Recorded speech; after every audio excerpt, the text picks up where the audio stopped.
Hi guys, so today I'm going to be talking about things that I didn't realise weren't normal because I had EDS, and a lot of people will feel the same way. So the first one is that I didn't realise that being able to zip up your own dress from the back wasn't normal, or things like being able to put sun cream on your whole back, being able to scratch your whole back. I used to see it in films where girls would ask their friends to do up their dresses, and I used to think, why don't they do it themselves? But not everyone, I'll maybe insert a photo, but not everyone can reach their whole back in the way that a lot of people with EDS can, and so those things are kind of abnormal. And when you can do it yourself, you really notice other people always asking to put sun cream on each other, do up dresses, scratch backs, things like that.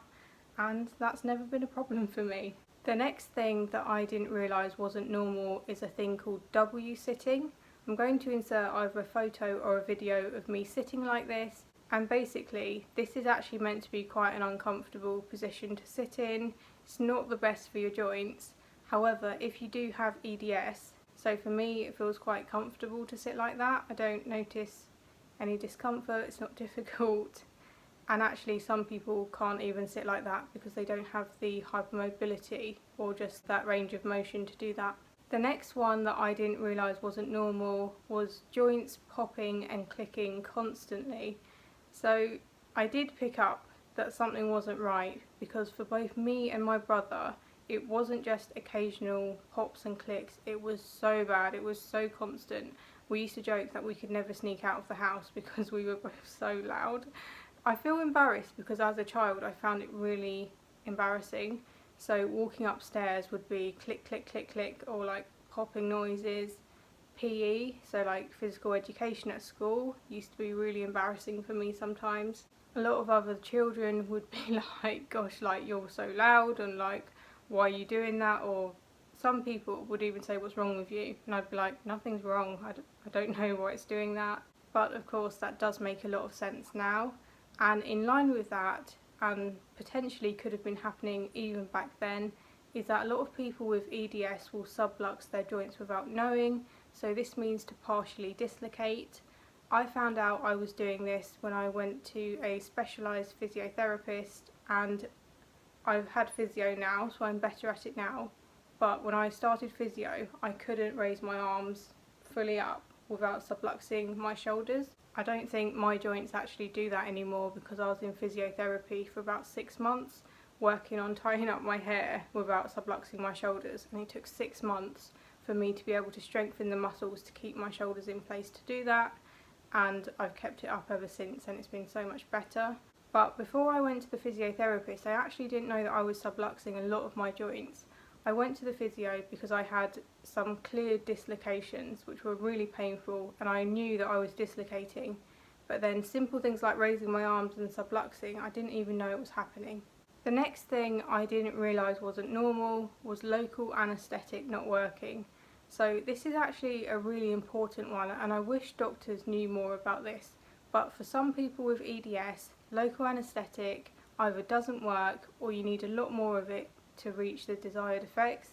I've had quite a few procedures now, and for most of them I've felt everything. So it's definitely something to be aware of. It's not normal. To start with, I thought that local anaesthetic just didn't work very well in general. I didn't know it was me until I spoke to other people and realised that my friends without EDS said it worked really well, and my friends with EDS said that it didn't work for them either.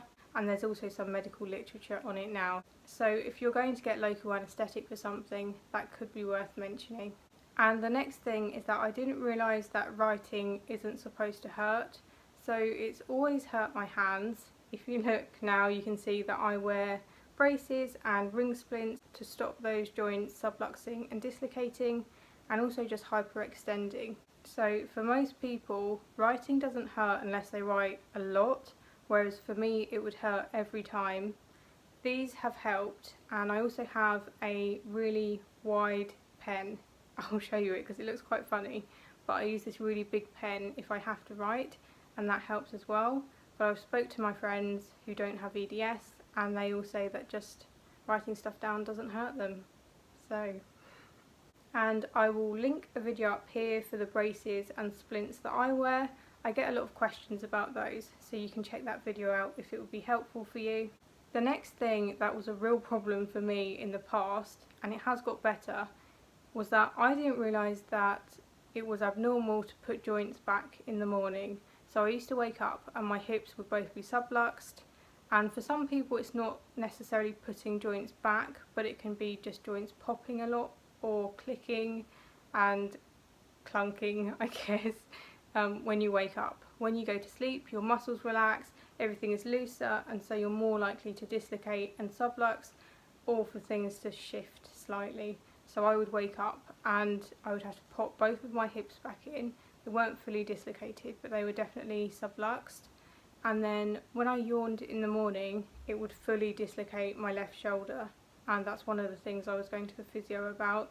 And then we realised I was also subluxing when I raised my arms. But those were things that I put up with for a surprising amount of time before I really questioned it. So every morning I would yawn. I wouldn't stretch, I would literally just yawn, and it would yank my shoulder out of the joint, and I would put it back in, and it was really painful, and that's not normal. And waking up and popping your hips, most people don't have to do that. And again, with physio and stuff, that is all a lot better for me now. It does still happen occasionally, but not as much. The next thing that's not always normal is friends commenting on how weird your body is and the things that it does.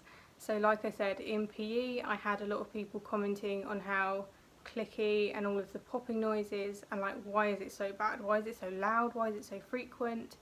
Another thing is that I think we were plaiting each other's hair, like braiding mine and my friend's hair, and I don't have particularly stretchy skin anyway, but they would notice that my skin would pull out further than other people's. I noticed that I was looking at myself for all of that. So yeah, my skin is fairly stretchy anyway, I would say. However, that was something that my friends picked up on, and we didn't think it was a sign of anything. It was just like, oh, George's skin stretches out far, basically, when we were plaiting each other's hair. And the last thing, which was so frustrating to me growing up, was that I didn't realise that growing pains weren't meant to hurt as much as they did for me, and they're not supposed to feel like that. Like, EDS and growing pains are two different things. You're likely to have a lot of pain growing up if you have EDS, and a lot of doctors or family members will attribute this to growing pains, and it's not the same thing. The pain that we experience isn't normal, and I didn't know that, and I remember thinking, like, wow, this really hurts. And I also had problems with dizziness and stuff when my dysautonomia started to kick in, and that also got attributed to growing pains.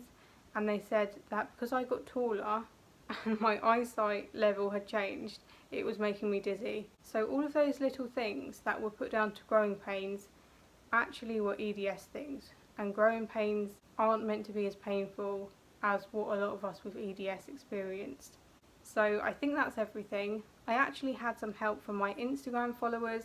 I thought of about 5 of these on my own, and then I asked my followers for help for a few more. So if you look in the description, you'll find links to the people that helped me out with this video. Thank you so much to them, and thank you so much for watching. Bye!